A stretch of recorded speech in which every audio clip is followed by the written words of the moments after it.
السلام عليكم ورحمة الله وبركاته. دمان أصحابتي قيمة بدن مانتي مقال عصب. مقال كنا مانتا وحين كو قادنينا 10 كنا لبي صدنات مايكروسوفت وورد. waxaan kusoo guda jirnay barashada Microsoft Word 10 kan ka horeeyay. waxaan kusoo qaadanay wax la yiraahdo drop cap ama add drop cap ayaan kusoo qaadanay.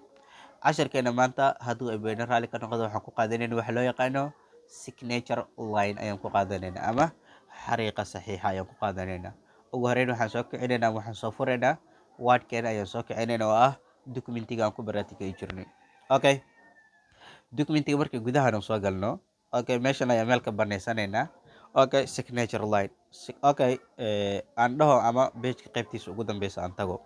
ilan waa maaragtay meesha la saxiixo ama xariiqda saxiixa la soo geliyo waa dhamaadka page-ka. Okay, tusaale qoraalkan symbol. Okay, qoraalkan oo kale hoos aan isaga sakeeyo. halkan ayaan u baahanay inaan soo geliyo wax loo yaqaano signature line.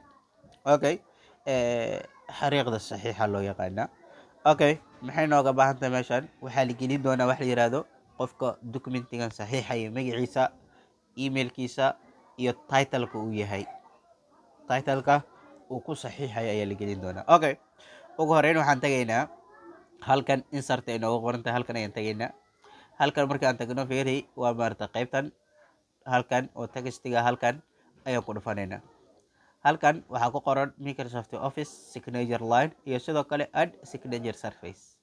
waxaan u baahanay marka qaybtan hoose internet u baahan tahay qaybtan ayaan ku dhufanaynaa oo ah Microsoft Office signature line. adiga waxa laga yaabaa marka kaliya signature line inay kugu qoran tahay. Okay, noo dheh click noo soo dheh. click markii aan dhahno waa maaragtay waxaa noo soo bixaysa daaqadan oo loo yaqaano signature setup ama waxaa lagu buuxin doonaa waxyaabaha muhiimka u ah looga baahan yahay saxiixa. tusaale halkan oo kale waxaa la gelin doonaa waa maaragtay signature-ka. Okay, ama signer-ka qofka saxiixaya magaciisa. halkan waxaa la gelin doonaa title-ka uu yahay. example manager oo kale uu ku siiyey. Okay, halkan emailkiisa ayaa la gelin doonaa. Okay, tusaale hadda halkan aan iska dhahno waa maaragtay qofka saxiixaya waa maaragtay Usman Abdiraaga loo yaqaana. Okay, title-ka waa maaragtay manager aan iska dhahno. halkanna waa maaragtay email aan isku qaadano. Okay, manager 143@gmail.com aan iska dhahno gmail.com. kadibna waxaan leenahay okay ayaan leenahay. gmail kama soo muuqan doona laakiin labada kale ayaa soo muuqan doonta. Okay,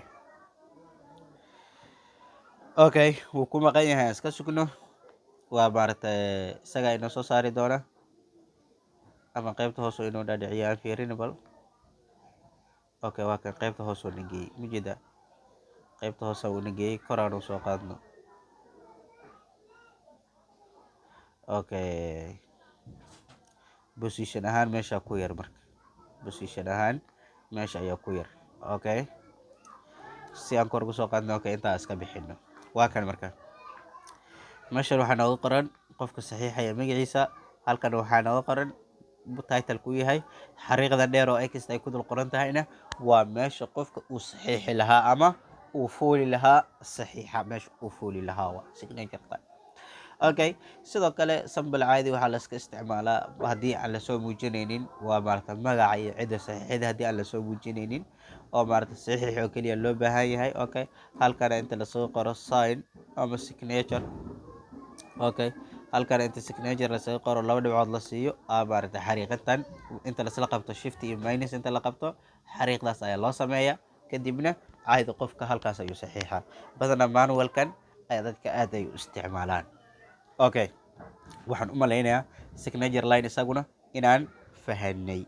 Okay, casharkeena 32aad halka ayuu nooga egyahay. sidaa iyo nabadgelyo. wassalaamu calaykum waraxmatullaahi wabarakaatuh. fadlan haddaad ku cusubtahay channelkeena subscribe inoo saar, like-ta nagu dhiirigeli. wixii faaliyo comment aad qabtana noogu reeb qaybta faalooyinka.